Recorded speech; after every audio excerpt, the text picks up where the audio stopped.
Donc, je vous remercie beaucoup pour cette invitation. Donc, aujourd'hui, je vais vous parler du hasard dans la biologie, dans la vie des cellules et des organismes multicellulaires. Alors, le hasard, c'est un sujet non seulement très intéressant, mais aussi porteur de beaucoup de controverses dans la science. Euh, En fait, le fait que nous sommes si nombreux aujourd'hui, je suppose que vous n'êtes pas là par hasard, démontre bien, illustre bien l'intérêt de ce sujet qui fait débat même de nos jours en biologie cellulaire et moléculaire. Alors, quand on parle du hasard, souvent on invoque le hasard pour expliquer des phénomènes de tout genre, en règle générale des choses inattendues ou les choses qui nous surprennent, auxquelles on ne s'attend pas vraiment. Souvent on associe le concept de hasard qui va en pair avec le concept de nécessité ou déterminisme. On associe ce concept à quelque chose qui est désordonné, chaotique, qui fonctionne de façon imprédictible. Ce que je vais essayer de faire aujourd'hui, c'est de vous montrer que, bien au contraire, le hasard est au fond du fonctionnement ordonné de la cellule. Et en fait, c'est ce fonctionnement ordonné et cette structuration ordonnée de la cellule ou des organismes multicellulaires utilise le hasard comme une sorte de moteur pour construire cet ordre au niveau macroscopique visible à nous tous. Alors, ça fait un bruit bizarre. Pour aborder le sujet du hasard, il faudrait le définir.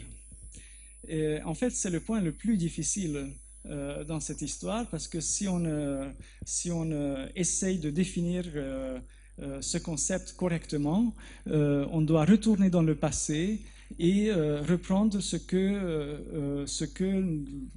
les savants ou les penseurs ont pensé de ce concept avant nous. Alors, on peut remonter très très loin dans le temps jusqu'aux Grecs anciennes. Je vais juste retourner au XVIIIe siècle et citer Laplace, qui est un des pères de calcul de probabilité en mathématiques.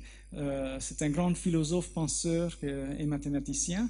Et lui, il a défini le hasard de cette façon. En fait, c'est pas vraiment le hasard qu'il a défini, il a plutôt défini le contraire du hasard en disant que si on regarde ce qui se passe dans le monde, on voit que les choses se passent de façon toujours ordonnée. Chaque chose a une cause. Il est possible de connaître le fonctionnement du monde ordonné dans tous ses détails. Et lui, il cite une intelligence toute puissante qu'on appelle souvent le démon de Laplace, qui aurait cette intelligence de connaître tous les détails à chaque instant. Et en connaissant ces détails, il pourrait prédire le fonctionnement du monde dans l'avenir. Donc, dans ce contexte déterministe, le hasard apparaît comme une part d'ignorance. Donc si on considère, si on a l'impression que les choses se produisent par hasard, c'est parce qu'on ignore les causes. Comme vous voyez, c'est une position hautement philosophique, je dirais même métaphysique. Donc quand on fait des sciences, on essaye de ne pas trop s'aventurer dans le domaine de métaphysique parce que les méthodes scientifiques ont du mal à traiter les questions métaphysiques. Donc essayons d'utiliser une définition pragmatique.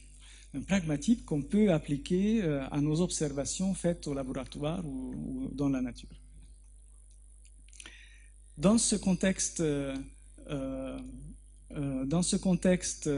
pragmatique, on peut opposer donc le déterminisme de type laplacien, où tout est absolument déterminé, à une sorte de probabilisme où on suppose que tout se produit par hasard. La vérité doit se trouver quelque part entre les deux, bien entendu. Mais dans ce contexte, on peut définir le hasard comme quelque chose, comme un phénomène, un événement qui ne peut pas être expliqué sur la base de nos connaissances des lois de systèmes naturels qu'on est en train d'observer. En physique, par exemple, si vous considérez par exemple l'instabilité des noyaux des atomes, la décomposition des atomes radioactifs, on peut savoir à peu près combien de temps il faut pour que la quantité qu'on a devant nous diminue de moitié, donc quelle est la demi-vie, mais on ne peut jamais dire avec certitude quel atome sera le prochain à se désintégrer. Donc là, on peut appliquer le concept de hasard dans ce contexte, par exemple. De même, en biologie, je vais vous montrer des choses où on peut dire que tel ou tel événement, il peut avoir des causes physiques, bien entendu, ou des causes cachées que nous, on ne connaît pas, mais selon nos connaissances des lois de la biologie, on ne peut pas vraiment prédire le survenu de tel ou tel événement. Alors, si on utilise une définition de ce type, qui n'est pas une définition exacte, j'admets, mais de point de vue pragmatique et tout à fait opérationnel, on est toujours confronté à un autre problème, c'est comment on peut reconnaître le hasard. Ce n'est pas si évident que ça, parce que comme je disais tout à l'heure, souvent on associe le hasard à quelque chose qui est irréproductible, imprévisible, irrégulier, chaotique, et dans la réalité, ce n'est pas si simple que ça. Alors, je vous montre un exemple très très simple. Voilà 3 figures.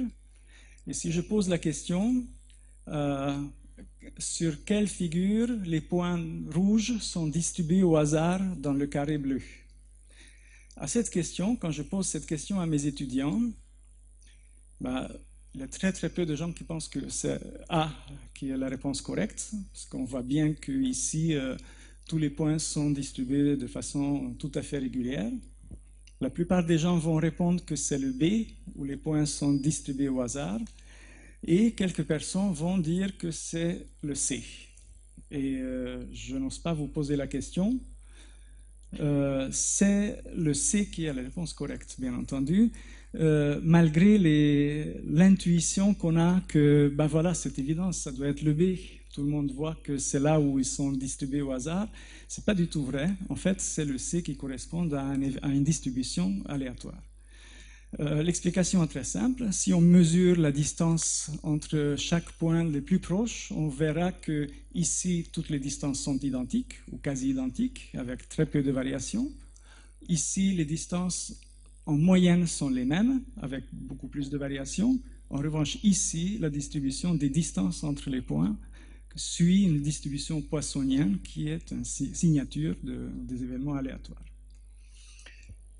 Donc, si on revient maintenant un peu au contexte général que je veux développer, donc on juxtapose en biologie la vision déterministe et la vision probabiliste du monde. Alors, depuis l'Antiquité, nous avons, c'est la tradition occidentale, depuis les Grecs, notre vision judéo-chrétienne du monde est totalement fondée sur le déterminisme. Donc, quand on parle de phylogénèse ou de l'ontogénèse, on a quasiment toujours, au cours des siècles, on a eu des approches probabilistes. Quel lapsus. On a eu toujours une approche déterministe pour expliquer les choses. Par exemple, si on prend la phylogénèse, la semaine prochaine, vous allez avoir un autre exposé sur l'évolution, donc je ne vais pas parler de ça trop longtemps. Je vais juste mentionner que, par exemple, si on regarde la question d'organisation de la nature dans le monde tel qu'on voit, et on retourne au XVIIIe siècle encore une fois, donc contemporain de Laplace, Jacques-Henri Bernardin de Saint-Pierre, qui est un écrivain romantique et un naturaliste. Il a écrit un ouvrage sur l'harmonie de la nature où il développe des idées qui sont très souvent citées actuellement parce que ça nous paraît assez humoristique maintenant, de dire que absolument tous les détails dans la nature ont une fonction. Ils étaient faits de telle façon pour qu'ils servent à quelque chose. Il y a une vraie cause pour laquelle les choses étaient faites telles qu'elles étaient faites. Alors évidemment, lui, il invoque la création, mais ce n'est pas ça qui est important. Ce qui est important, c'est que chaque chose dans la nature a sa place et tout est fait dans un but bien précis. Donc, par exemple, le melon qui a été divisé en tranches par la nature pour être mangé en famille. Alors, cette vision ultra-déterministe n'est pas tenable. Ça, c'est tout le monde, en tout cas maintenant, de notre temps, on peut tous être d'accord que ce n'est pas tenable. Et déjà, à l'époque, ça a suscité pas mal de discussions, d'autant plus qu'il vivait en même temps que Jean-Baptiste Lamarck, qui a proposé pour la première fois l'existence d'un processus qu'on appelle l'évolution, c'est-à-dire que les espèces évoluent dans le temps. Et c'est un tout petit peu plus tard, Charles Darwin qui a proposé la théorie de l'évolution. Donc vous allez avoir cet exposé la semaine prochaine, donc je vais juste mentionner, c'est un personnage clé dans la science du vivant, étant donné qu'il a fait intervenir le hasard comme un moteur qui fait progresser les choses. En fait, la théorie de l'évolution est fondée sur deux idées, le mécanisme de l'évolution et une génération des variations par hasard.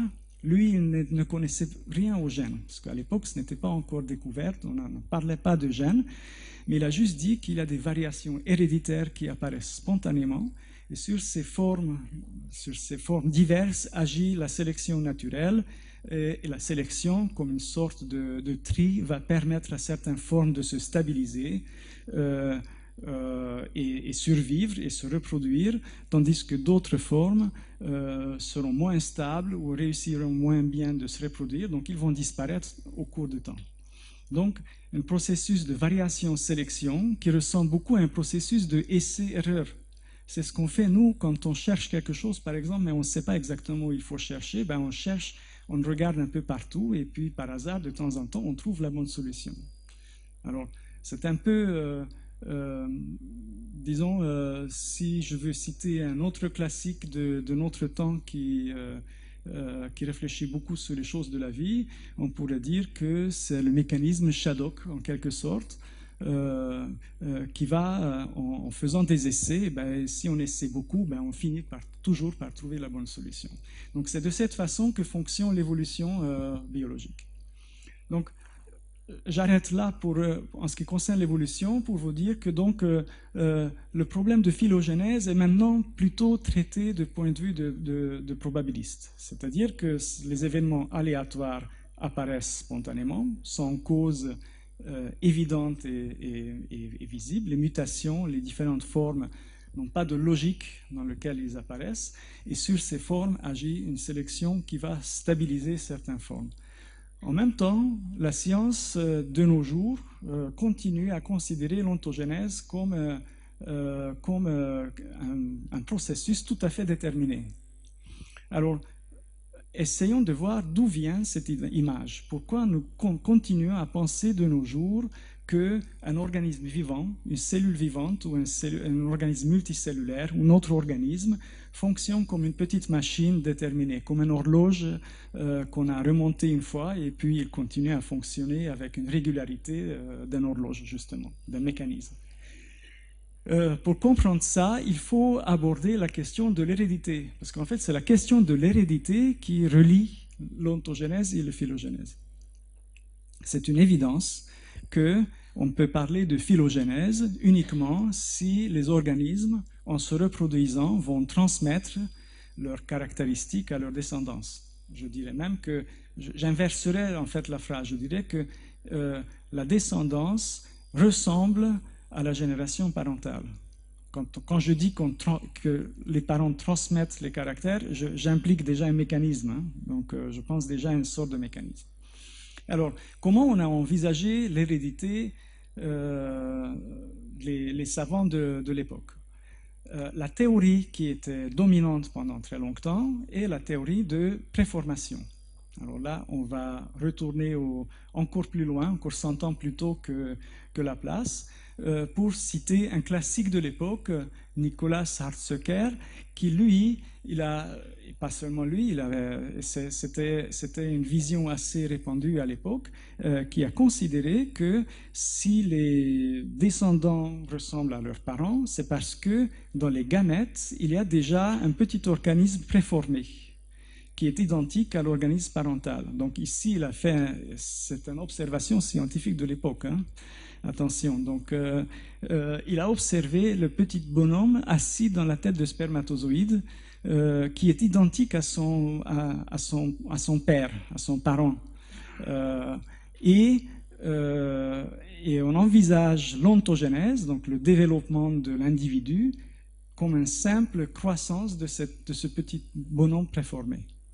Alors, évidemment, ça pose un certain nombre de problèmes logiques, parce que s'il y a un organisme totalement préformé qui est assis dans la tête de spermatozoïde, ce petit bonhomme a aussi des spermatozoïdes dans lesquels il doit avoir aussi des petits bonhommes encore plus petits qui sont préformés, qui ont aussi des spermatozoïdes déjà préformés et ainsi de suite. Et d'ailleurs, il dit bien qu'on peut pousser bien plus loin cette nouvelle pensée de la génération et dire que chacun de ces animaux mâles renferme lui-même une infinité d'autres animaux. La fin de la phrase est sur l'autre page. Donc logiquement, ça pose un vrai problème de définir d'où ça vient tout ça, mais malgré cela, ça ressemble à une explication qui est logiquement tenable en quelque sorte. Ça ne correspond, on sait maintenant que ça ne correspond pas tout à fait aux observations, mais logiquement, c'est acceptable. Alors, quand je dis que logiquement c'est acceptable, je devrais aller plus loin. Ce n'était pas simplement acceptable, c'était l'explication qui était retenue au XIXe siècle à la naissance de la génétique.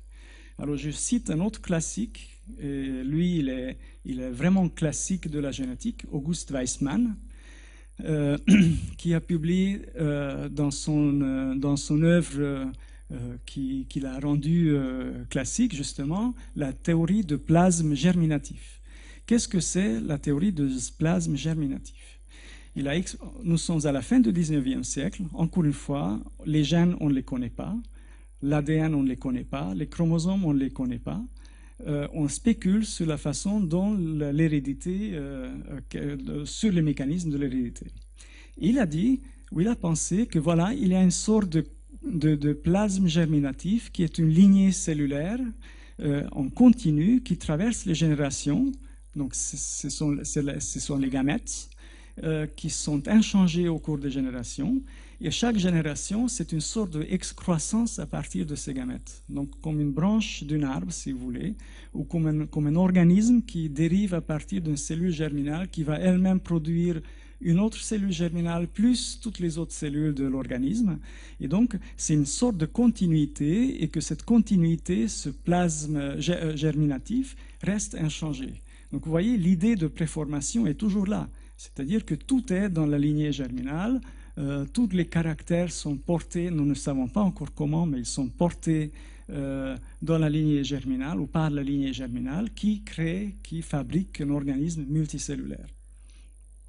Ce n'est pas le sujet aujourd'hui, donc je vais en parler très très peu, mais si on pense à l'ADN et à notre vision de l'hérédité de maintenant, nous suivons exactement la même logique. Nous parlons d'un programme génétique qui est inscrit, qui est codé dans l'ADN, dans nos chromosomes.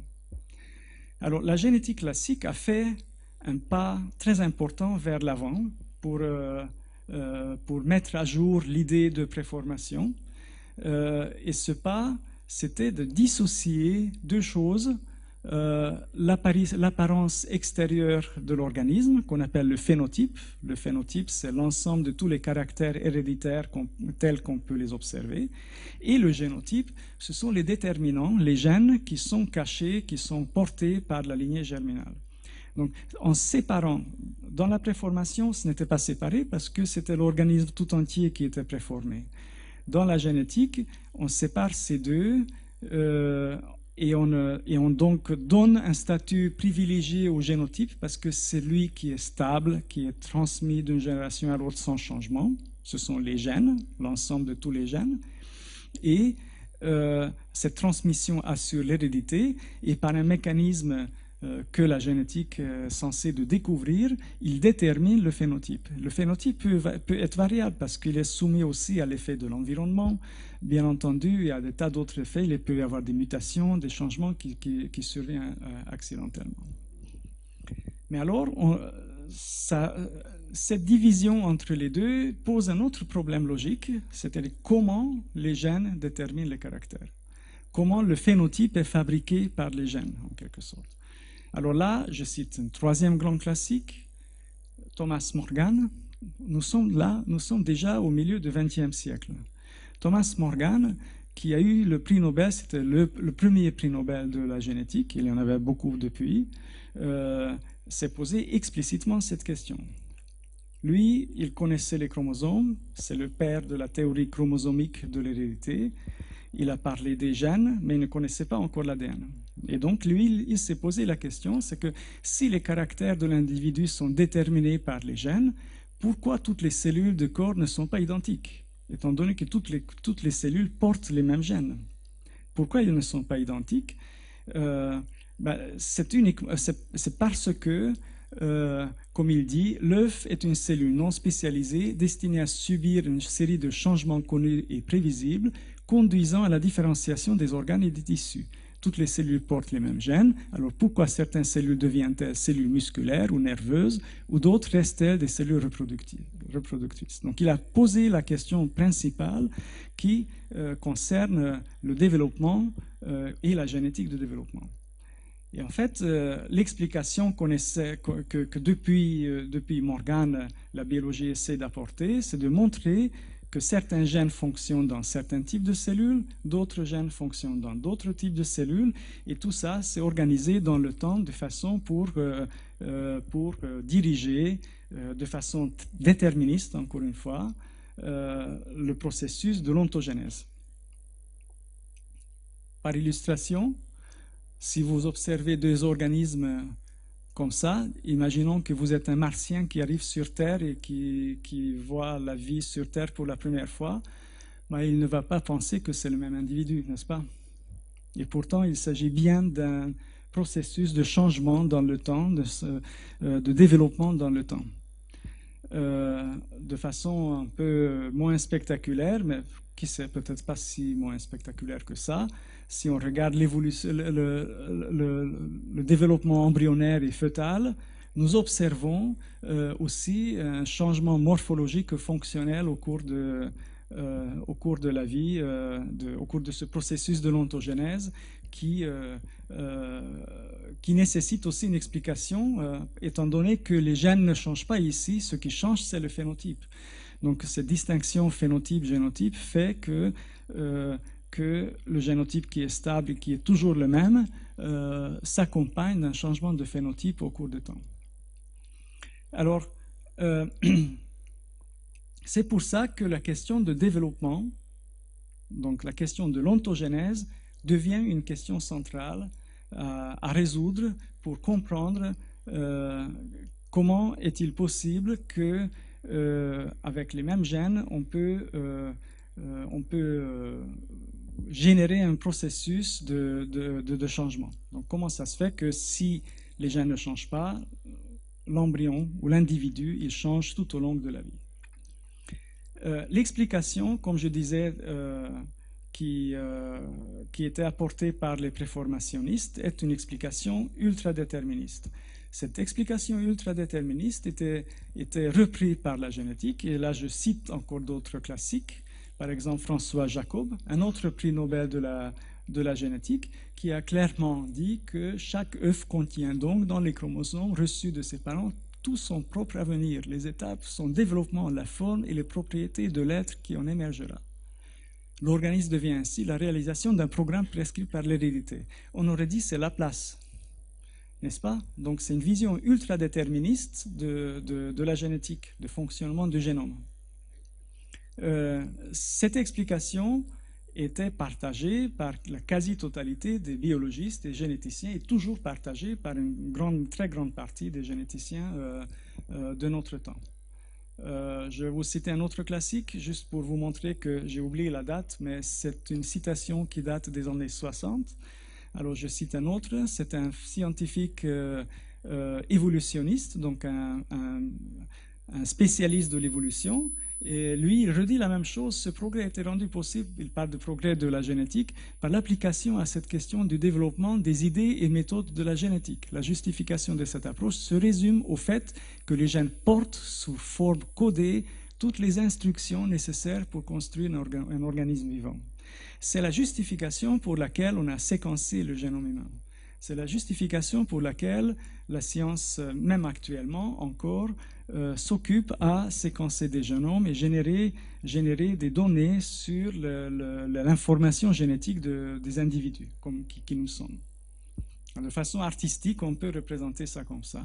Donc en fait, en regardant l'œuf, on peut en déduire comment doit être l'organisme qui est dans l'œuf.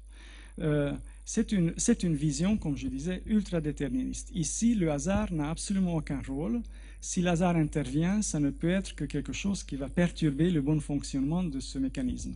Donc la vision mécanistique du vivant, qui était proposée il y a fort longtemps, était traduite en termes moléculaires et était reconduite jusqu'à nos jours et appliquée jusqu'à nos jours dans la science du vivant. Alors, il est temps d'aborder la question du hasard. Pour cela, je vais vous faire un petit rappel comment fonctionne génétiquement une cellule. Alors, évidemment, c'est une vision ultra simplifiée.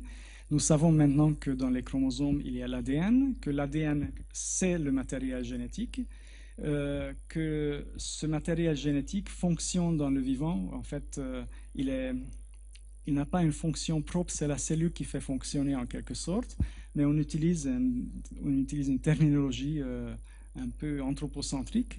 Donc on dit que les gènes fonctionnent, ils sont transcrits, c'est-à-dire qu'ils sont recopiés dans le noyau par des enzymes dans une molécule d'ARN messager. Cette molécule d'ARN messager va sortir du noyau, il va dans le cytoplasme de la cellule, va s'associer à d'autres structures qui sont les ribosomes, et d'autres enzymes vont synthétiser la molécule de protéines qui est collinéaire avec la séquence de gènes. C'est-à-dire qu'en connaissant la séquence de gènes, on peut connaître la structure primaire des protéines.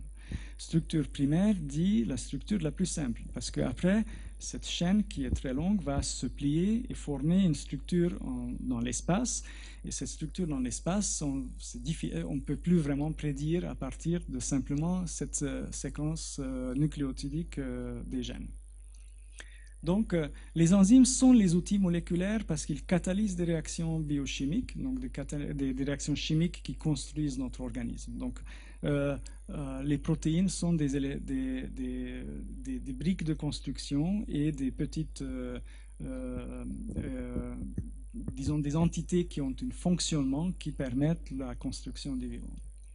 Alors, si vous regardez un article scientifique, vous allez trouver toutes sortes de petits schémas qui expliquent comment les différentes protéines vont interagir entre elles pour catalyser les réactions de la cellule et construire une cellule. Par exemple, ici, c'est toujours très schématique.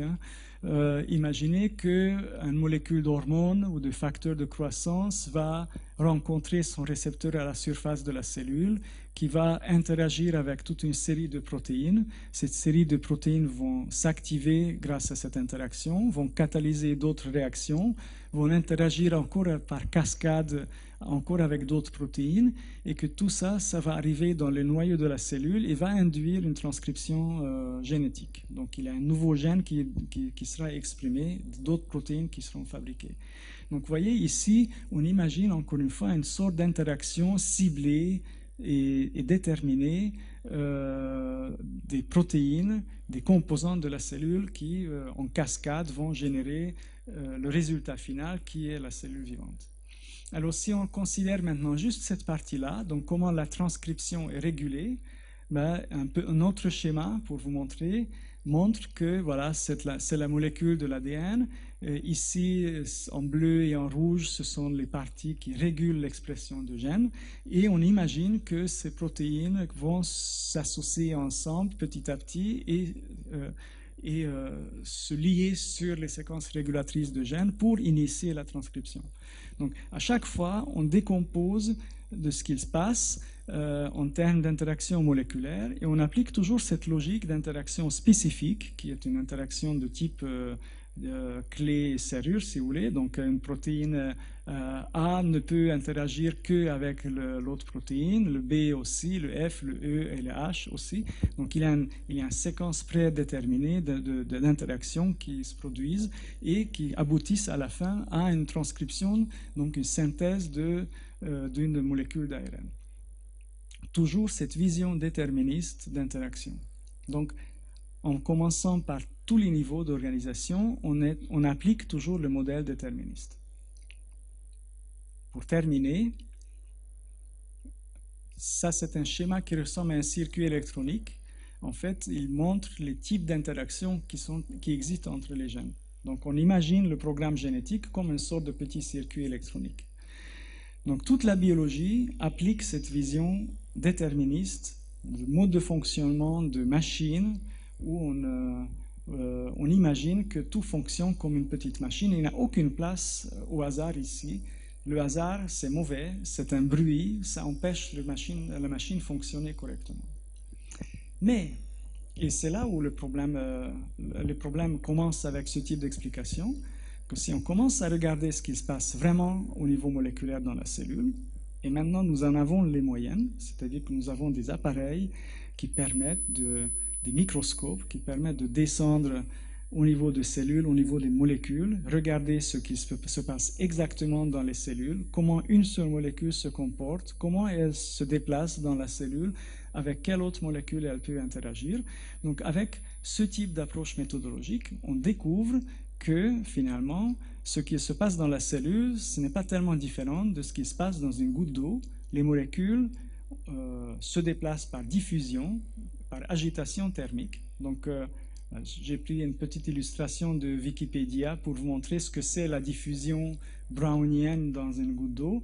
Alors ici, chaque molécule s'agite sous l'effet de l'agitation thermique et puis se déplace de façon totalement imprévisible. Alors là, c'est l'exemple même du hasard, totalement imprédictible. Même Laplace, même le démon de Laplace ne pourrait pas prédire comment la molécule va se déplacer d'un endroit à l'autre.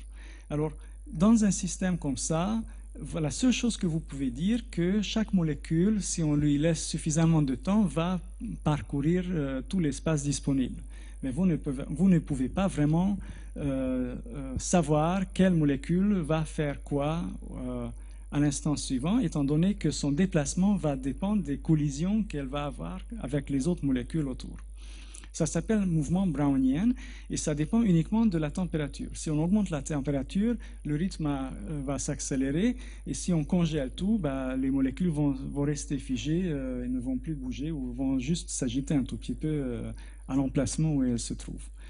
Donc, évidemment, si vous regardez à l'intérieur de la cellule, puisque la cellule est remplie à 90% d'eau, les molécules se déplacent de cette façon. La molécule ne sait pas où est son partenaire. Elle ne peut pas aller directement interagir avec son partenaire pour générer une réaction biochimique. Elle ne peut pas aller chercher le gène dans le noyau. Elle ne peut que se déplacer, étant donné que ce n'est pas quelque chose vivant qui a une conscience, il n'a pas une petite GPS dans la poche pour savoir où est le noyau de la cellule. Elle va se déplacer au hasard. Si c'est une grosse molécule, comme le jaune par exemple, le déplacement sera encore plus lent. Alors imaginez maintenant que c'est une molécule de protéine qui doit trouver un partenaire, une autre molécule de cette taille par exemple, qui va se trouver quelque part ici. Alors pour rencontrer son partenaire, il faut du temps. C'est-à-dire que ça ne peut être que par hasard. Dans certains cas, ça se passe rapidement. Dans d'autres cas, ça va prendre beaucoup de temps. Donc on ne peut pas prédire exactement comment et quand ça va se produire. C'est une interaction au hasard, déplacement au hasard, interaction au hasard. Alors vous pouvez dire que très bien, mais c'est vrai pour une goutte d'eau et des molécules qu'on peut observer dans une goutte d'eau.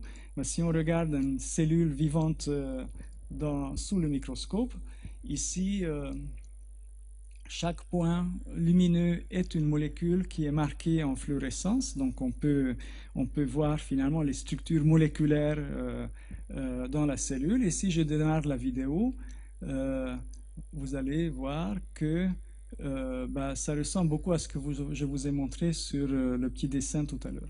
Donc ici, les molécules se déplacent par mouvement brownien. Donc effectivement, dans la cellule, toutes les molécules se déplacent par hasard. Et donc, toutes les rencontres se font par hasard aussi. Il n'y a pas moyen de faire autrement parce que les molécules ne sont pas vivantes, comme je disais tout à l'heure. Donc, à la base moléculaire, les événements moléculaires dans une cellule sont strictement aléatoires. Alors, comment, à partir de ça, on peut avoir quelque chose ordonné? C'est très important parce que nous savons que la cellule vivante est structurée correctement et nous savons qu'elle peut réagir à des stimuli extérieurs de façon assez reproductible. Donc nous savons que la cellule fonctionne apparemment de façon totalement déterministe. Alors comment faire le lien entre le désordre et l'aléatoire moléculaire à un niveau moléculaire et la structuration ordonnée et un fonctionnement ordonné de la cellule au niveau, je dirais, macroscopique, parce qu'une cellule est très grosse par rapport à une molécule.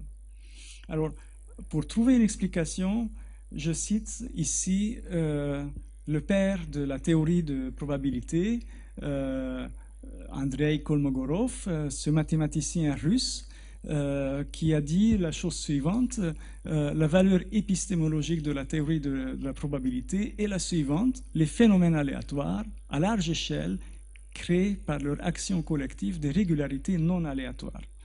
Qu'est-ce que ça veut dire exactement? Si je prends une pièce et je lance, il peut y avoir deux possibilités, pile ou face.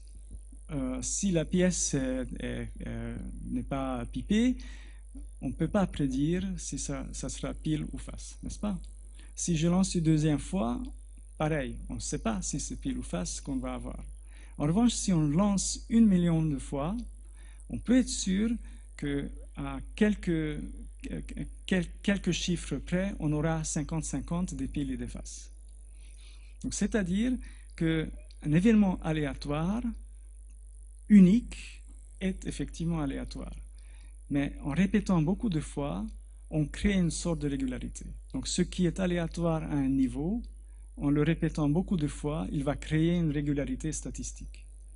Pareil, si vous avez un dé, vous avez 6 possibilités, vous ne pouvez jamais dire ce que vous allez avoir à la prochaine. Mais si vous lancez 10 millions de fois ou 6 millions de fois, vous êtes à peu près sûr que 1 million de fois vous allez avoir 1 million de fois vous allez avoir 2 et ainsi de suite. Avec des petites variations, bien entendu, mais statistiquement, c'est la loi des grands nombres, on appelle ça la loi des grands nombres, c'est comme ça que ça se passe. Et donc, la différence essentielle entre un système déterministe et un système aléatoire, probabiliste, est la suivante.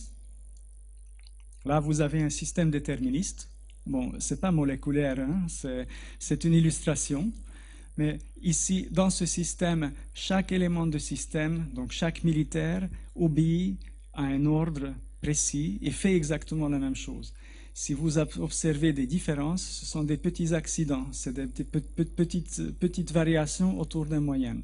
En connaissant le comportement d'un soldat, on peut prédire le comportement de toute l'unité parce qu'ils se comportent exactement de la même façon. Alors, maintenant, si vous observez une foule, par exemple, non militaire, ici, nous avons un mouvement désordonné des gens. Ici, si vous observez un seul individu, vous ne pouvez pas prédire le comportement de la foule.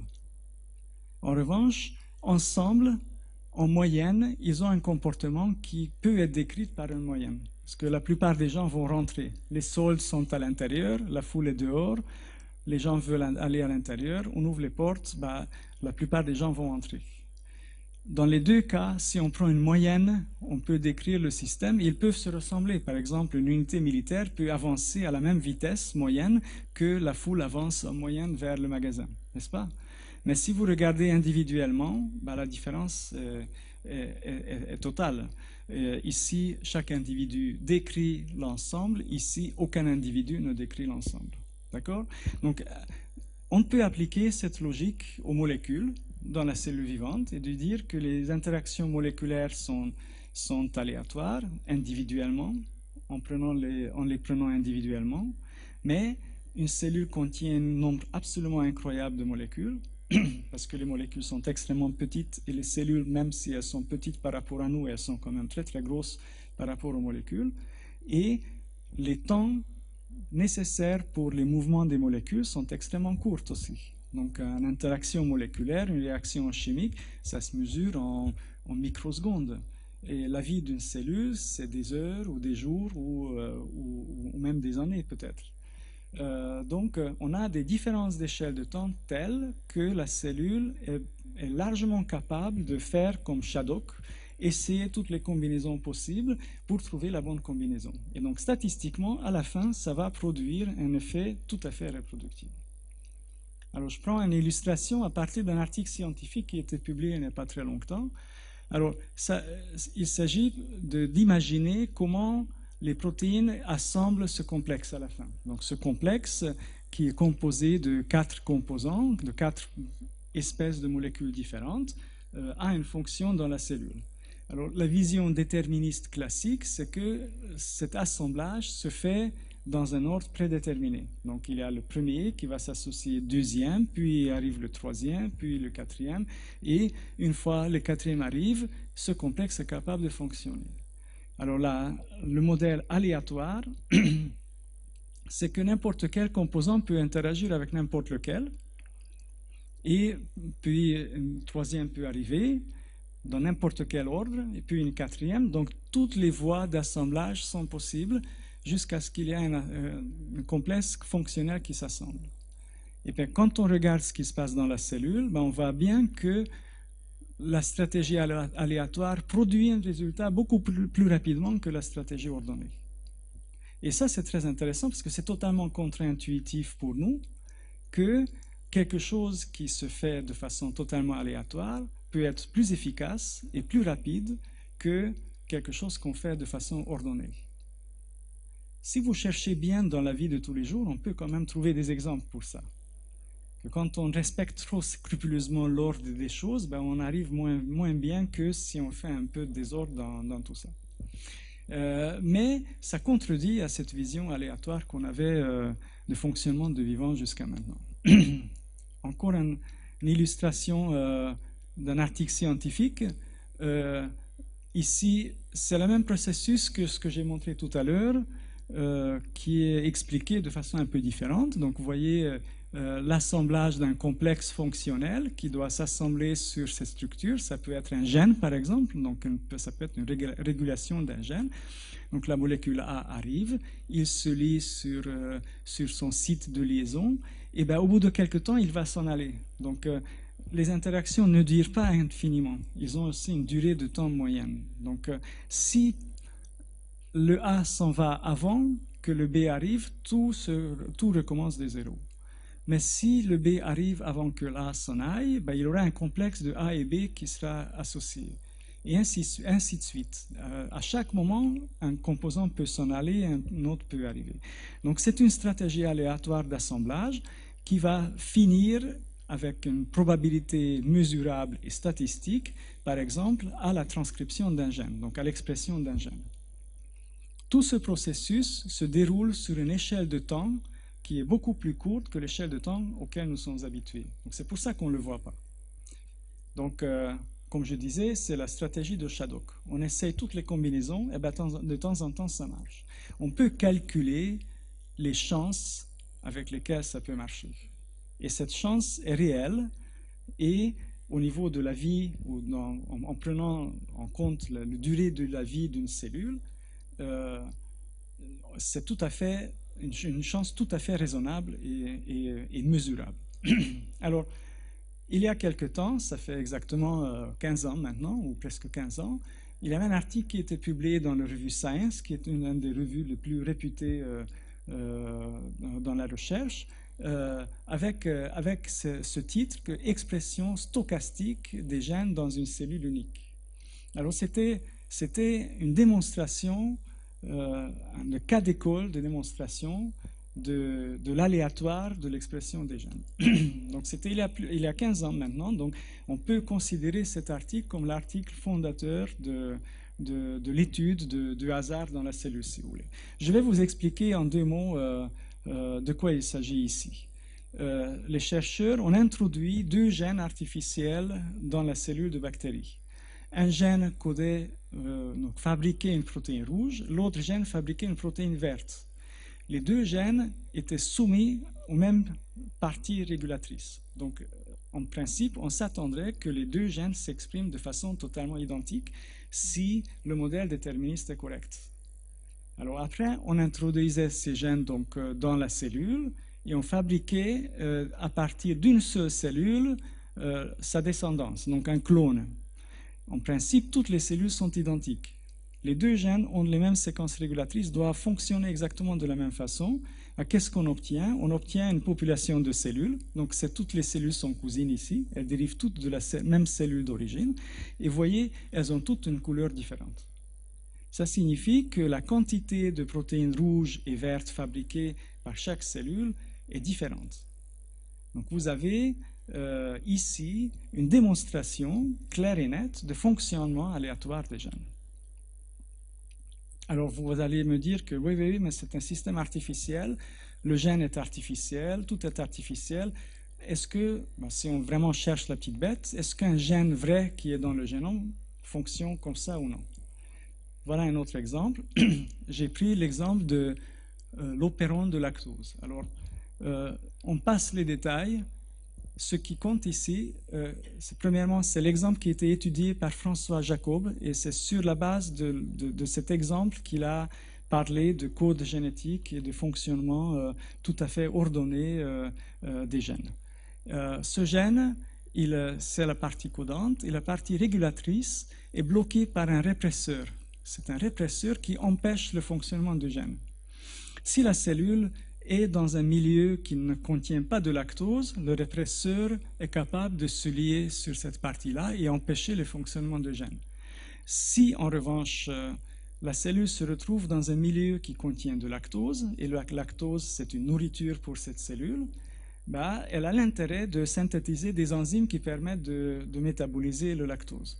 Donc, le lactose rentre dans les cellules, il se lie sur le répresseur et le répresseur sera empêché de se lier sur le gène.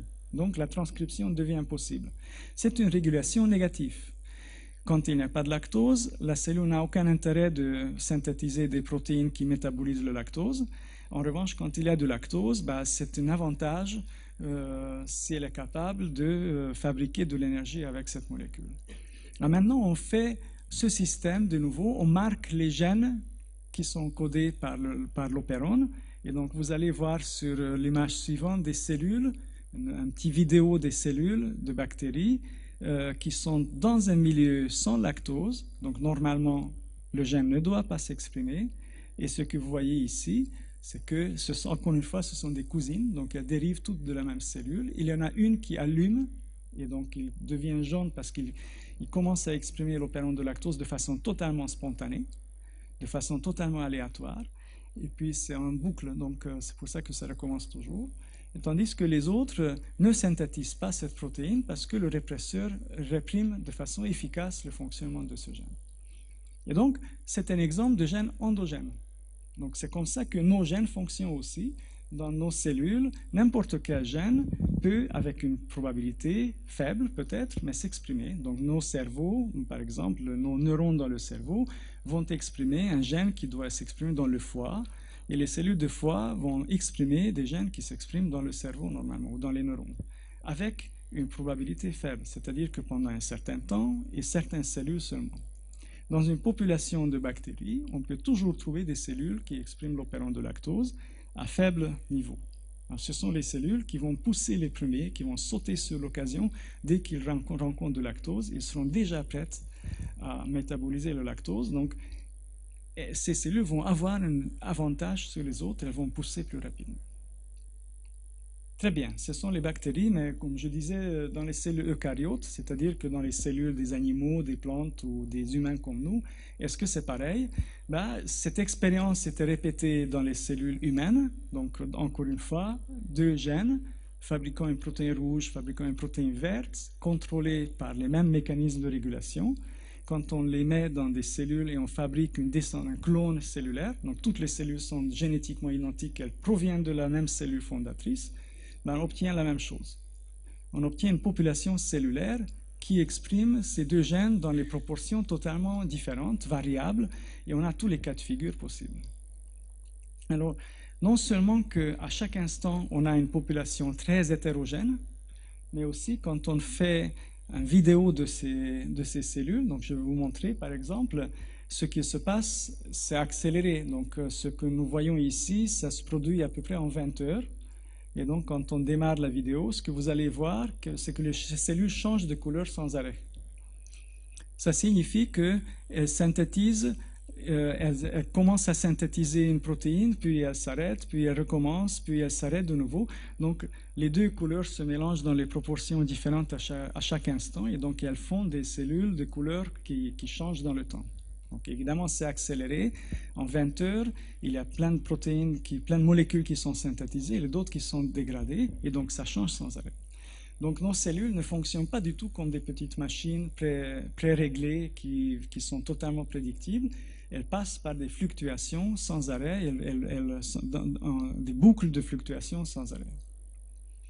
Donc tout ça, c'est pour vous démontrer qu'au niveau moléculaire, nos cellules vivent dans un hasard disons, dans un hasard complet. Les processus moléculaires dans nos cellules se déroulent de façon totalement aléatoire. Et donc, on a des fluctuations qui fournissent une sorte de mécanisme d'échantillonnage, c'est-à-dire les cellules cherchent toujours toutes les combinaisons possibles pour s'adapter mieux à leur environnement, pour mieux interagir avec les voisins, pour mieux métaboliser ce qui est à métaboliser pour produire l'énergie, et ainsi de suite. Et donc, maintenant qu'on voit que c'est si fluctuant, la question comment les fluctuations aléatoires produisent une régularité, comme je disais tout à l'heure, on revient toujours à Kolmogorov, les processus moléculaires prennent beaucoup moins de temps que les processus cellulaires ou les processus de l'organisme, et donc tout simplement, en moyennant ces événements aléatoires dans le temps et dans l'espace, on obtient des régularités. Voilà un exemple. C'est encore un autre article scientifique publié il y a quelque temps. Ça, c'est un embryon de drosophile, donc d'une mouche de vinaigre. Et cet embryon, les premières étapes de développement de cet embryon commencent par une division de l'embryon en deux domaines. Et cette division en deux domaines est accompagnée par un changement d'expression génique dans ces deux domaines. Alors, cet exemple est considéré par les embryologistes comme un exemple clair et net de régularité de développement, donc de mécanisme déterministe. Et puis, quand on regarde en détail, on se rend compte qu'à l'intérieur de cet espace qui est à la limite des deux domaines, on voit que les cellules forment plutôt une sorte de mosaïque. Et en fait, cette délimitation macroscopique claire et nette n'est pas si nette que ça au niveau microscopique, et il est la conséquence de fluctuations de l'expression de ce gène à cet endroit-là.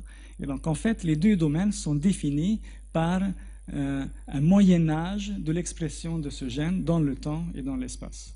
Donc, exactement comme disait Kolmogorov pour les événements aléatoires et comme ce qu'on a proposé comme un mécanisme statistique de création de régularité. Alors, j'insiste sur ce point en citant un autre classique qui est Erwin Schrödinger. Alors, lui, il est physicien, il est très très connu pour ses travaux en physique quantique, mais il s'intéressait aussi un peu à la biologie. Il a écrit un petit livre qui s'appelle What is Life? Qu'est-ce que c'est la vie?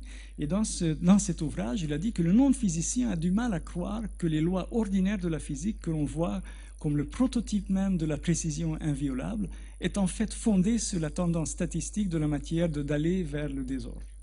En fait, la tendance d'aller vers le désordre, c'est justement cette diffusion thermique, agitation thermique, désorganisation thermique, qui est à la base de la régularité des événements physiques au niveau macroscopique. Cette table, elle ne bouge pas d'ici, et pourtant, si vous regardez chaque atome ou chaque molécule à l'intérieur, il fait une agitation thermique, il ne se tient pas sur place. Et donc, l'ensemble macroscopique est stable, et les composants microscopiques sont totalement instables. Alors, quand vous pensez à un organisme vivant, on oublie très souvent, mais nous sommes aussi un peu comme un système physique. Peut-être nous sommes un peu plus compliqués parce que nous avons plus de composants et que ça interagit de façon différente. Mais un organisme vivant comme nous, par exemple, subit des fluctuations sans arrêt. En une seule seconde, nous avons 3 millions de globules rouges qui meurent dans notre circulation et 3 millions d'autres qui naissent. Donc vous avez une sorte de turnover extrêmement rapide de tous nos composants. Moi, je suis là, je me considère comme la même personne depuis ma naissance, mais vous pouvez être sûr qu'il n'y a pas une seule molécule dans mon organisme qui soit le même qui était là à ma naissance.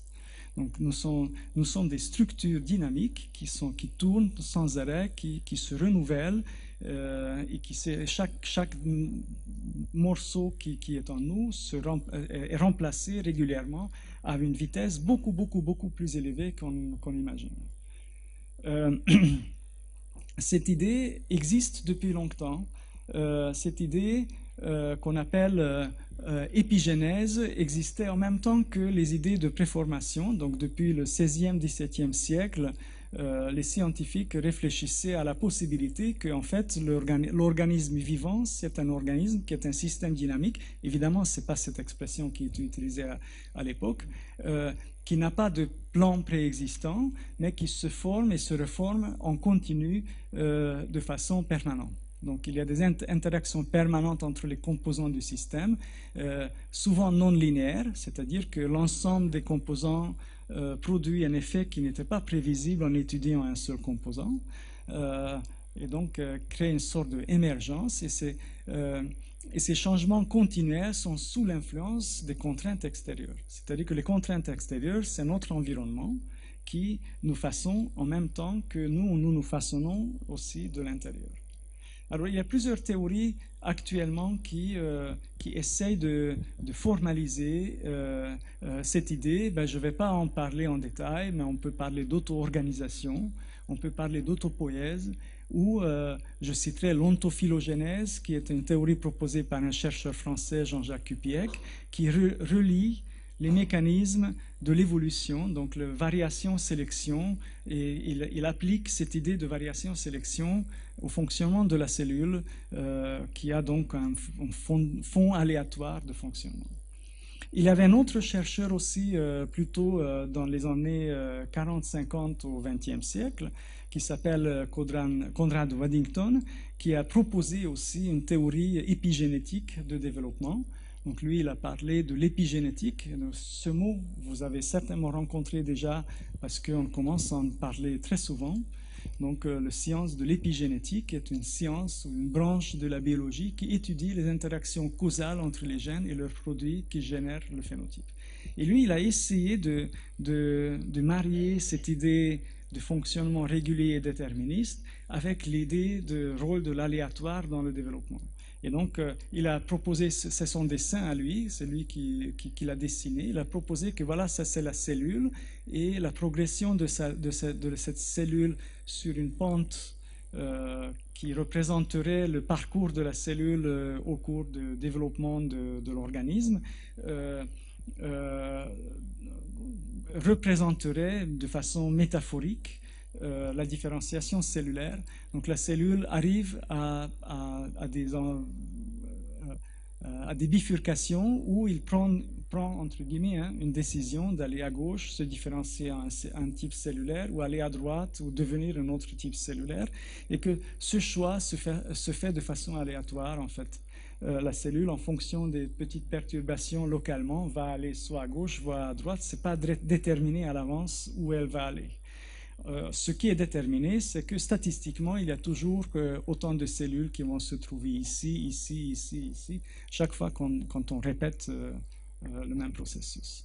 Le rôle des gènes là-dedans serait de déterminer la surface, donc la forme de cette surface, et donc ils représentent les gènes comme des piquets qui sont reliés à cette surface et qui déterminent la surface. Encore une fois, de façon métaphorique, vous voyez, ici, le rôle des gènes n'est pas du tout un rôle de déterminer les caractères, parce qu'ils interagissent tous pour déterminer chaque point, pour définir chaque point de cet espace.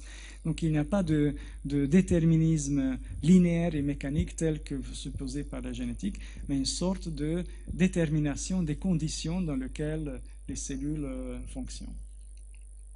Donc on peut dire qu'on a fini par...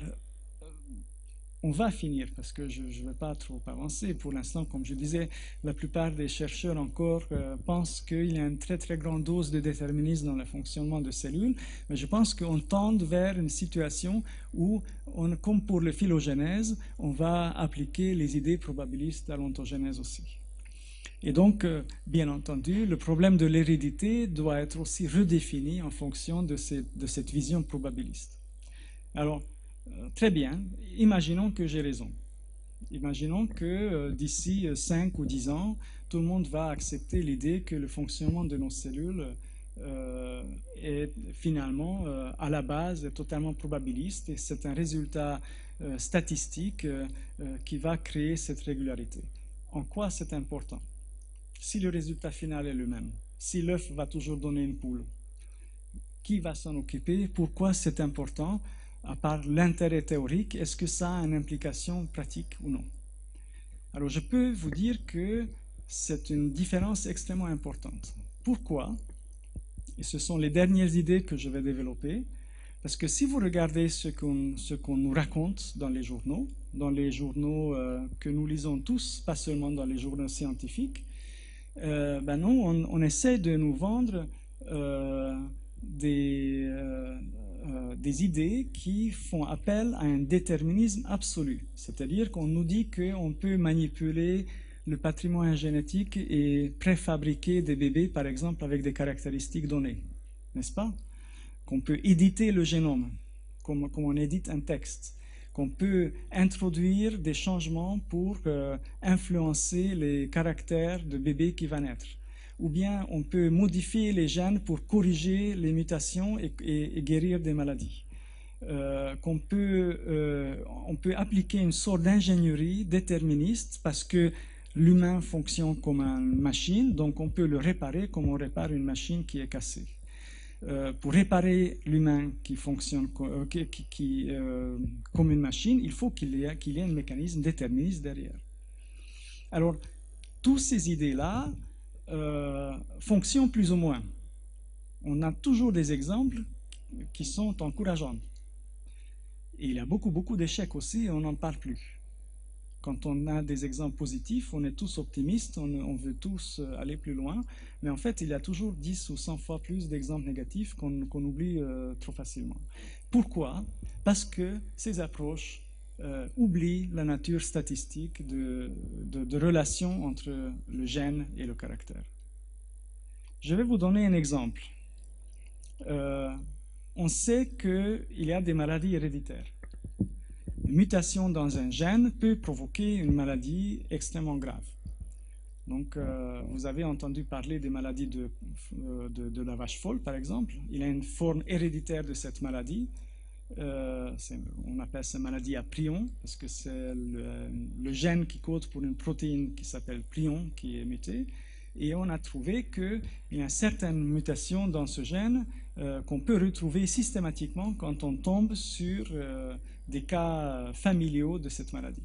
Donc il y a le gène de prion peut comporter plusieurs mutations et puis voilà les 3 mutations les plus fréquentes.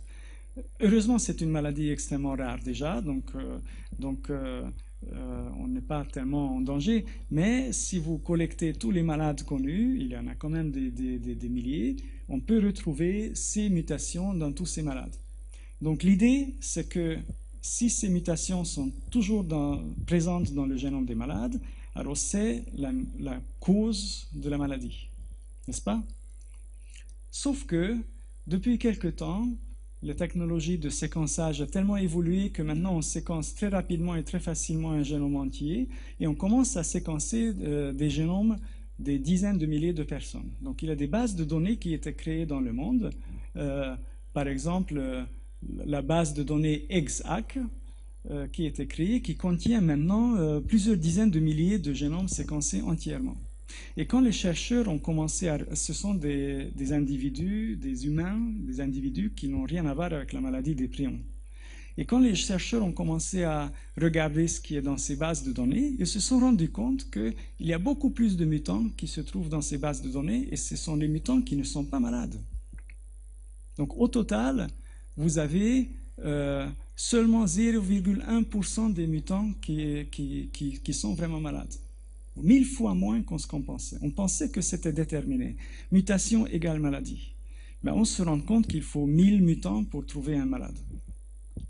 Et je pense que les surprises ne sont pas encore finies. Parce que ces bases de données grandissent de jour en jour. Et ça, c'est une publication récente. Vous voyez, ça date d'octobre 2016. La publication de ces observations, les bases de données vont grandir et nous allons nous rendre compte qu'une mutation génétique ne signifie pas automatiquement un changement dans les caractéristiques. Donc, beaucoup de maladies qu'on a crues comme inévitables s'il y a une mutation dans un gène sont en effet tout à fait évitables parce que la mutation ne signifie pas automatiquement une maladie. Les gens qui portent la mutation et qui ne sont pas malades ont réussi d'échapper à la maladie, soit parce qu'il y a des facteurs environnementaux, ou il y a d'autres facteurs ou d'autres facteurs génétiques qui peuvent permettre un développement et une vie normale de ces patients ou de ces individus. Et donc il est probable que trouver une solution pour contrer la maladie est possible en étudiant ces individus-là. Il existe des exemples chez les animaux. Donc nous avons des exemples au laboratoire, on observe ce genre de phénomène depuis très longtemps. Mais bon, c'était des cas de laboratoire, donc ce n'est pas aussi intéressant que quand on a une grande base de données sur des dizaines de milliers d'humains et on observe la même chose. Et dans les animaux de laboratoire, on a bien démontré que dans certains cas, ce phénomène est fondé sur le niveau aléatoire d'expression de ces gènes. Donc il y a un lien entre le fonctionnement aléatoire au niveau moléculaire et les caractéristiques macroscopiques. Un autre exemple que je voulais juste vous citer très rapidement, c'est le traitement des cancers. Donc vous savez que le traitement des cancers actuellement est fondé sur l'idée que le traitement doit éliminer, tuer les cellules cancéreuses. Et ça marche assez bien, c'est-à-dire que soit avec des radiations, soit avec un traitement de chimiothérapie, on peut guérir de mieux en mieux les cancers. Certains cancers sont totalement guérissables, d'autres résistent encore, mais il y a un net progrès dans le traitement des cancers. Plus récemment, les gens ont eu l'idée que, très bien, les traitements de chimiothérapie ou les traitements d'irradiation sont des traitements totalement non spécifiques. Ils ne ciblent pas les cellules cancéreuses, ils tuent toutes les cellules qui se divisent. Il y a beaucoup de cellules qui se divisent dans l'organisme. Comme je disais tout à l'heure, 3 millions de nos érythrocytes meurent à chaque instant. Donc il est évident que si on cible les cellules qui se divisent, on va toucher beaucoup plus de cellules saines que de cellules cancéreuses. Donc l'idée logique, c'est de cibler que les cellules cancéreuses. Pour cela, on recherche des marqueurs des cellules cancéreuses, c'est-à-dire que des protéines qui sont exprimées que dans les cellules cancéreuses. Et si on cible ces protéines-là, l'idée simple, on va tuer que les cellules cancéreuses, mais on ne va pas tuer les autres cellules. Il y a un certain nombre de médicaments qui étaient développés ou qui sont en train de développer actuellement, qui suivent cette logique, et les résultats sont en général très décevants. Tout simplement parce qu'ils ne peuvent pas remplacer la chimiothérapie. Ils sont beaucoup moins efficaces que ce qu'on imaginait à l'époque. Toujours, il y a des exceptions. Donc, il y a qui marchent très bien. Mais la majorité de ces médicaments ne marchent pas bien. Donc, il faut recourir à la chimiothérapie avant et appliquer un deuxième traitement après. C'est pour ainsi dire que ça n'a pas servi à grand-chose, étant donné que l'efficacité de ces traitements est extrêmement faible. Alors, où est le problème? Le problème, c'est que quand on a imaginé cette stratégie, on n'a pas tenu compte du fait que l'expression des gènes fluctue dans les cellules cancéreuses aussi, Et donc la protéine ciblée, s'il n'est pas exprimé au moment de traitement, bah, il ne sera pas ciblé. Et la cellule va échapper et elle va revenir plus tard et elle continue à vivre et proliférer plus tard. Et donc on ne peut pas éliminer complètement les cellules cancéreuses avec ce type de traitement. Donc l'idée d'appliquer l'approche probabiliste n'est pas simplement une idée simplement théorique qui peut amuser la galerie, si vous voulez, mais c'est aussi une idée qui a des applications pratiques et qui peut expliquer un certain nombre de difficultés que nous rencontrons en pensant au vivant comme un fonctionnement parfaitement régulé et mécanique, et qui peut nous permettre éventuellement de trouver d'autres moyens de traitement des maladies ou d'autres moyens d'interférer avec le vivant et de créer des nouvelles applications, nouveaux médicaments ou nouveaux traitements qui sont plus efficaces que les anciens. Donc, je peux peut-être me permettre d'avancer l'idée que nous vivons un début de changement de paradigme, comme on dit dans les sciences, donc l'évolution de nouvelles idées, d'un nouveau cadre théorique qui est en train d'émerger, qui fait appliquer le hasard au vivant et qui peut permettre de voir d'une autre façon les cellules vivantes et les organismes vivants. Et dans ce processus d'apparition de ce nouveau paradigme, je vous cite ce petit livre qui a été publié par l'édition matériologique il y a quelque temps, dans lequel ont contribué plusieurs auteurs français. Et je vous recommande la lecture de ce livre parce qu'il aborde tous ces problèmes de plusieurs points de vue différents, de façon, à mon avis, très intéressante, tout à fait compréhensible pour les lecteurs non scientifiques mais intéressés. Je vous remercie pour votre attention.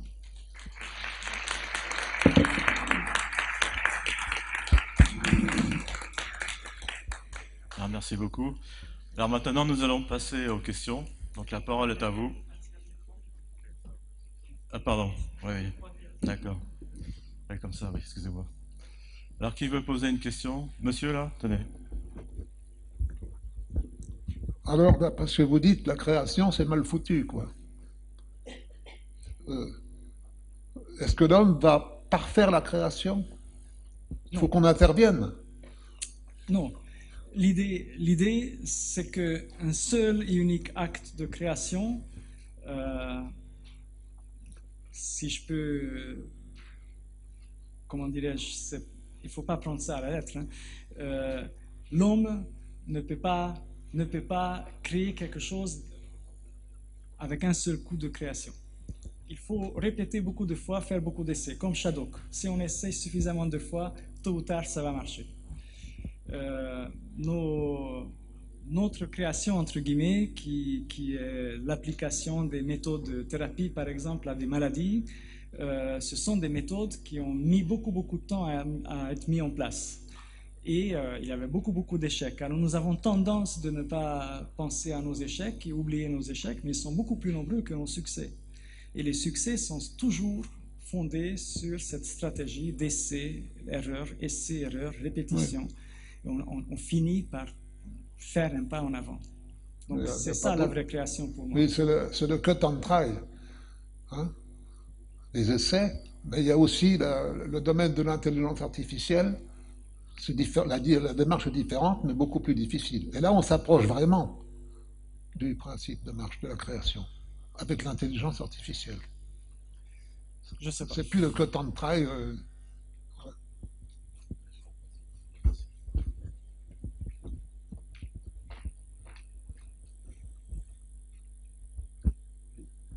Merci beaucoup là, pour cet exposé.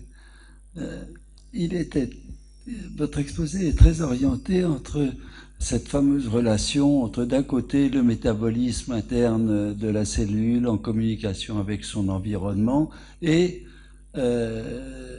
l'ADN, hein, donc la génotype. Effectivement, les caractères ne dépendent pas d'un seul gène, il y a de multiples interactions, ça c'est formidable. il y a un autre hasard, hein, c'est celui de la génétique face à la génétique elle-même. Vous voyez, quand vous faites 100 milliards de scisiparités depuis l'ovule fécondé qui est à votre origine, vous avez des créoles, vous avez des variations de gènes, des erreurs de transcription.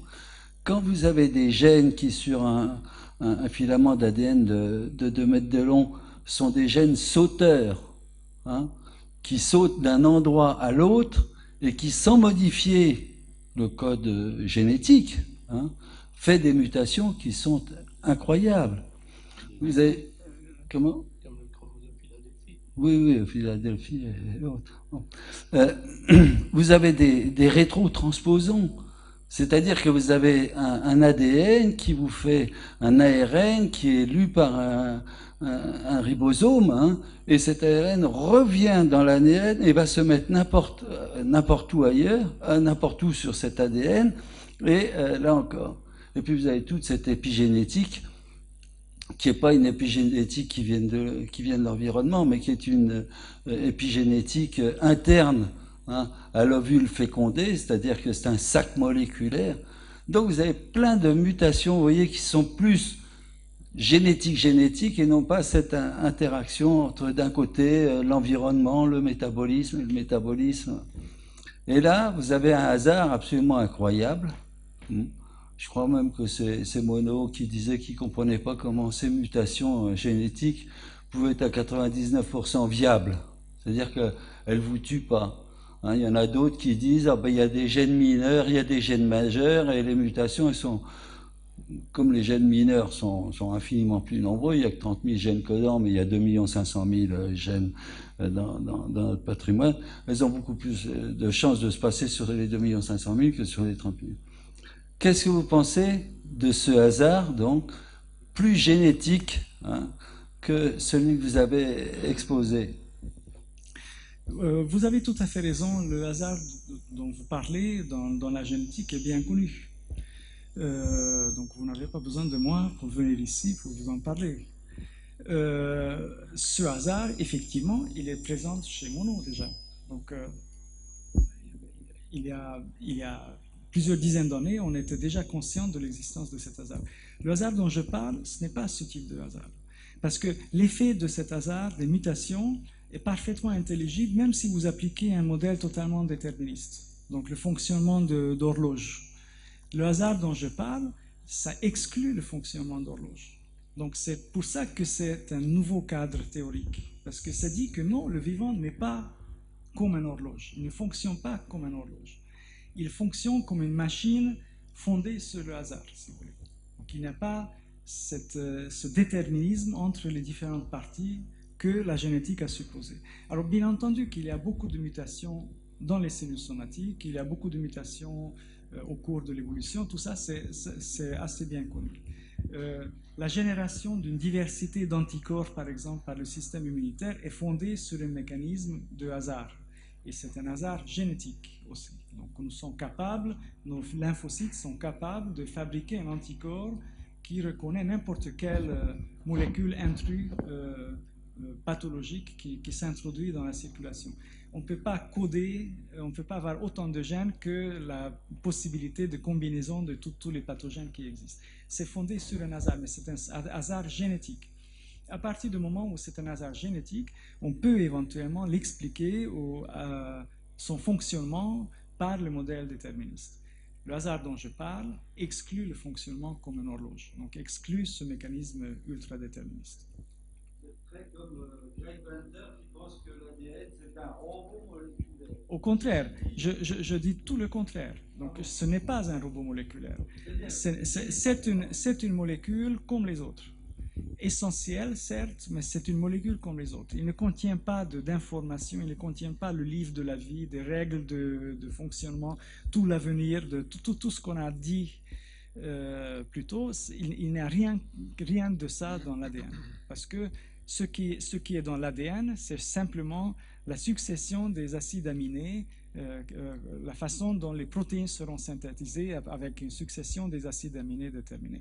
C'est la seule chose qui est déterminée. Le fonctionnement n'est pas déterminé. Monsieur Lazare, vous a permis d'avoir un cerveau qui est comme il est, c'est-à-dire infiniment supérieur. Tout à fait. Ça, c'est le processus de l'évolution. Ça, c'est un processus de l'évolution, tout à fait. Oui, oui, c'est le processus de l'évolution. Ah non, pas du tout, pas du tout. Non, non.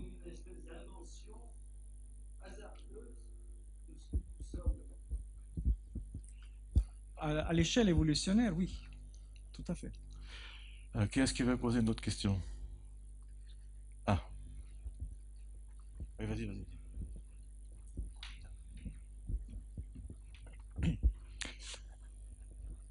Alors, par rapport à la génétique, justement, je trouve ça assez intéressant et le hasard. Moi, par exemple, je suis né sourd, voilà, par hasard, mais les médecins en font une maladie. Voilà, le corps médical associe, enfin pas tous les médecins, je ne vais pas généraliser non plus, mais un certain nombre de médecins associent la surdité à une maladie avec des possibilités de maladie génétique, alors qu'on peut devenir sourd pour plein de raisons différentes, comme on peut naître aveugle ou handicapé pour plein de raisons différentes. C'est une espèce de loterie, voilà, une personne naisse sourde par hasard. Donc après, les médecins veulent essayer de faire en sorte que ces sourds rentrent dans la norme, soit comme tout le monde. Mais sauf que du coup, il n'y a pas de norme génétique. Ça se trouve, voilà, il y a un moment où la norme, ça sera peut-être la surdité. Enfin, vu que c'est du fait du hasard, on peut pas, voilà, considérer que c'est un écart à la norme. Donc ça fait partie, la surdité fait partie de la norme du fait même d'être. Enfin, voilà, je ne sais pas ce que vous en pensez. Absolument. Je pense que votre question est tout à fait pertinente. Et ça concerne exactement notre sujet, dans la mesure où on confond souvent la diversité et on essaie de comprimer la diversité dans la moyenne. Je vais expliquer ce que je veux dire avec ça. Moi, je suis d'origine hongroise. Donc ma langue maternelle est le hongrois. Avant d'apprendre le français, j'étais sourd-muet dans un environnement français. Je ne pouvais pas communiquer avec les Français. Si on apprenait à l'école la langue des signes, être sourd-muet ne poserait absolument aucun problème de communication parce que c'est une autre langue tout simplement, une autre façon de communiquer. Donc notre vision, ce que nous considérons comme normal ou comme maladie, est une création de notre cerveau en quelque sorte. Il suffit de considérer quelque chose comme normal et s'adapter à cette condition et ça devient normal. Il n'y a pas de problème génétique là-dedans. Et en fait, peut-être le dernier exemple que j'ai montré, c'est qu'on associe la mutation à une maladie, est une association totalement erronée. La maladie, il existe des vraies pathologies, bien entendu, génétiques, sont des pathologies, mais pas parce qu'il y a une mutation. C'est parce que l'organisme ne fonctionne pas, ne peut pas survivre correctement dans l'environnement dans lequel il survit. Mais si on change cet environnement, beaucoup de ces conditions, beaucoup de ces pathologies disparaissent. Une des maladies les plus connues, c'est la phénylcétonurie. C'est une maladie héréditaire fatale. Les bébés qui naissent avec cette maladie, très rapidement, ont des problèmes très sérieux, un retard de développement, et ils meurent très tôt. Et on s'est rendu compte dans les années 50 qu'il s'agissait d'un problème métabolique, c'est-à-dire qu'il y a effectivement une mutation dans un gène qui code pour une enzyme qui métabolise le phénylalanine, qui est un acide aminé.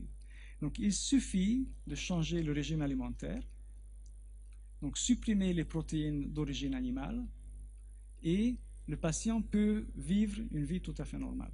Alors, c'est un régime alimentaire très strict, certes, donc c'est une condition difficile à respecter, mais tous les symptômes disparaissent. Donc la maladie disparaît. Encore une fois, je dis que la maladie, c'est une définition, ce que nous pensons des autres, et pas du tout quelque chose qui est là, codé dans les gènes et qui est prédéterminé par la nature. Ah oui, madame. Attendez, il y a madame ici qui va poser une C'est le question. phénylcétonurie. Phénylcétonurie. Allez-y, madame. Oui. Est-ce qu'on peut faire un rapprochement avec la théorie du chaos? C'est une question extrêmement intéressante. En fait, la théorie du chaos, le chaos est déterministe. Ça peut paraître paradoxal, mais le chaos, ce qu'on appelle chaos, pas dans le langage de tous les jours, mais dans la mathématique, est déterministe. C'est-à-dire qu'il peut être décrit par une formule mathématique hyper simple qui produit des résultats imprévisibles. Je ne sais pas comment expliquer mieux, parce que c'est pas intuitivement, c'est difficile à comprendre. Mais mathématiquement, le chaos est déterministe. Tout simplement, c'est nous qui n'arrivons pas à prédire le résultat. Attendez, je vous arrête parce que c'est enregistré. Alors si vous posez une question sans micro, à l'enregistrement, ça ne donnera rien. Attendez. Alors j'ai peur de dire une stupidité, mais bravo monsieur, top. Hein. Alors je vais dans la stupidité.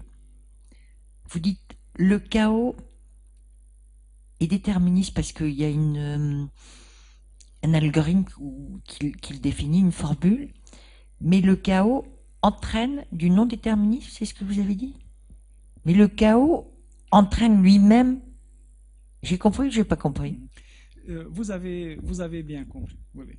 De façon simplifiée, on peut dire que le chaos dans le sens mathématique est le résultat d'un processus déterministe. Donc il crée quelque chose qui est indéterminé, qui est difficile, qui est impossible à prévoir, effectivement.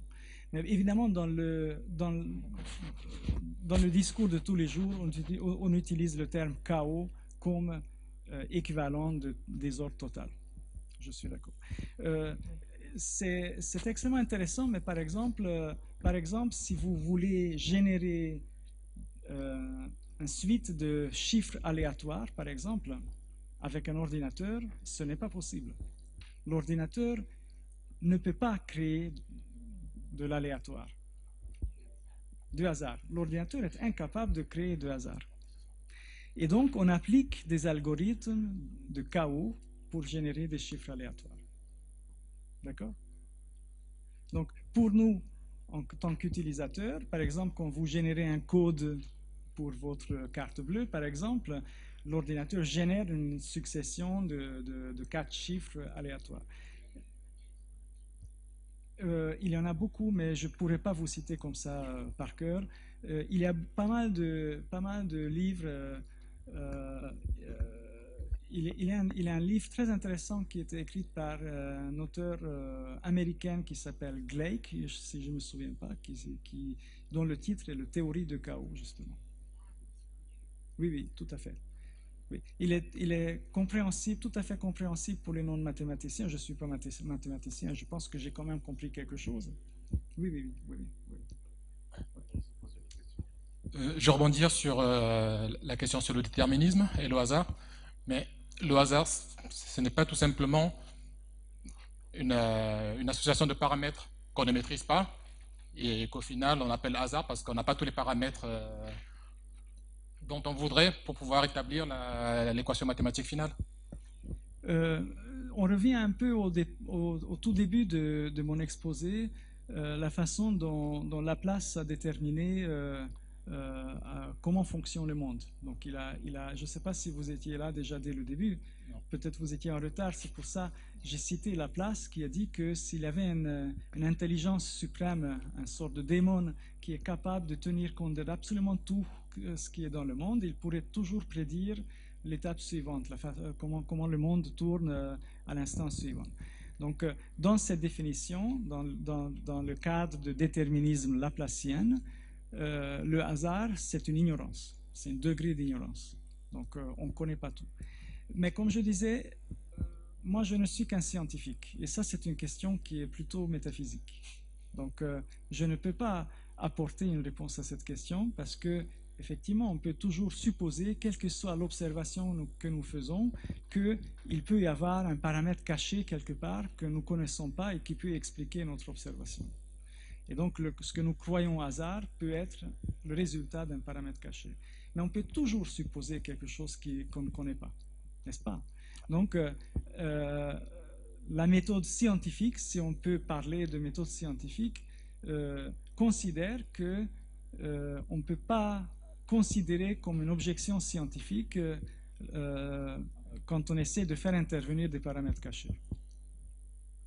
Donc on doit essayer d'expliquer ce qu'on peut essayer avec les choses que nous connaissons, en sachant que de toute façon on ignore toujours quelque chose, et qu'on essaye de proposer une explication avec ce que nous avons, et peut-être dans quelques temps on aura d'autres connaissances et on pourrait expliquer autrement. Mais la question métaphysique ou philosophique est en dehors du champ de la science.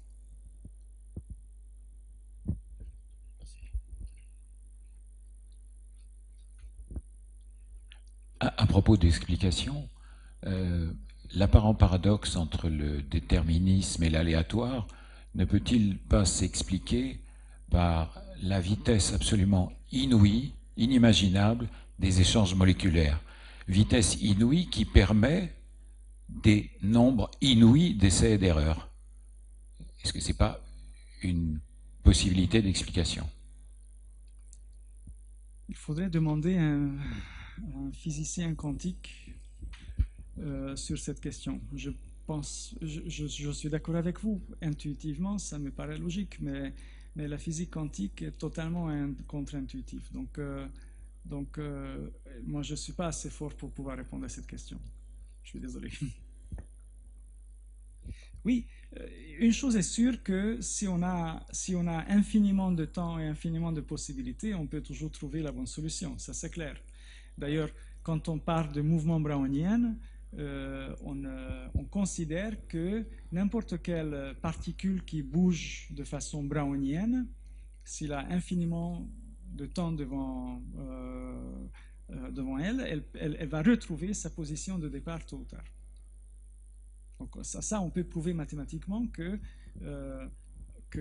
dans un vrai mouvement brownien au hasard, toute particule reviendra à sa position de départ, mais il faudrait attendre infiniment longtemps. Oui, madame. Merci pour votre conférence. Est-ce que vous pourriez nous donner la définition, enfin j'ai deux petites questions, la définition donc, du chaos en termes mathématiques et non pas dans la vie quotidienne? Première question. J'ai peur de vous donner une définition exacte parce que je ne suis pas mathématicien. Mais si vous regardez au premier degré, ce n'est pas compliqué. Vous avez des équations très simples qui donnent une solution imprévisible. C'est pour ça que c'est déterministe. Si vous dites que A plus B égale C, quel que soit A et B, vous pouvez toujours prédire le C.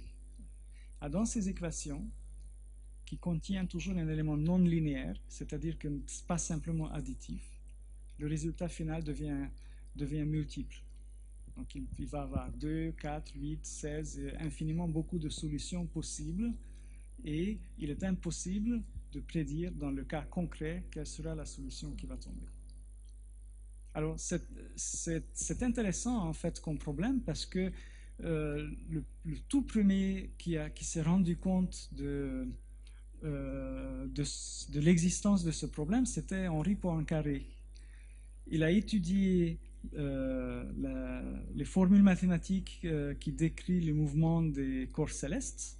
Il a trouvé qu'on peut très bien expliquer comment la Lune tourne autour de la Terre avec les lois de la gravitation.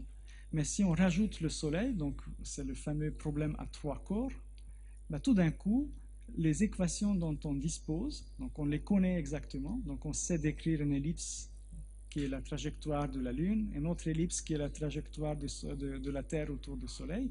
Mais si on met ces 3 corps ensemble, la loi de la gravitation produit un effet chaotique. C'est-à-dire qu'on ne comprend pas pourquoi le système solaire fonctionne tel qu'il fonctionne. Mais je vous conseille vraiment de consulter un vrai spécialiste, parce que moi je ne suis pas un mathématicien, je suis désolé.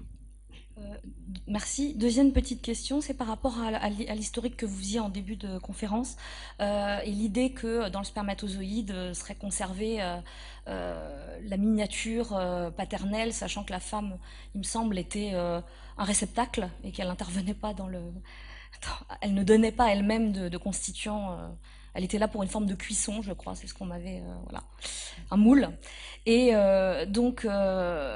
mais comment on expliquait le fait que la descendance soit différente du père? Parce que là, il y a l'idée d'un clonage finalement avec une.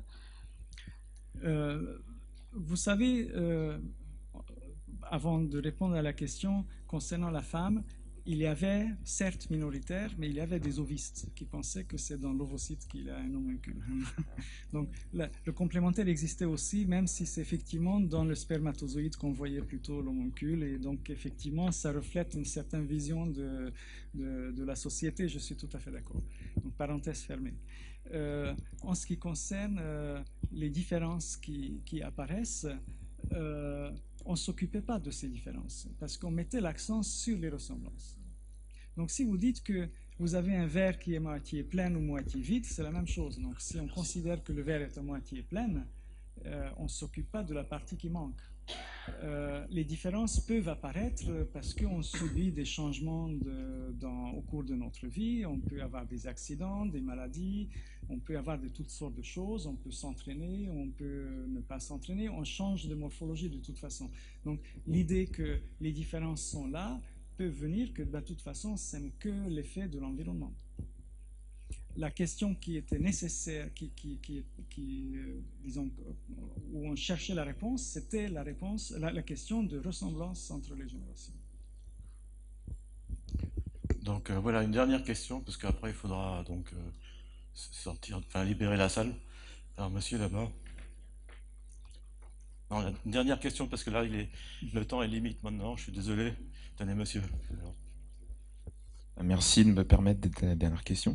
J'avais lu une histoire de prédisposition au diabète de type 2 chez des petits-enfants associés à des grands-parents qui auraient connu la famine pendant la Seconde Guerre mondiale.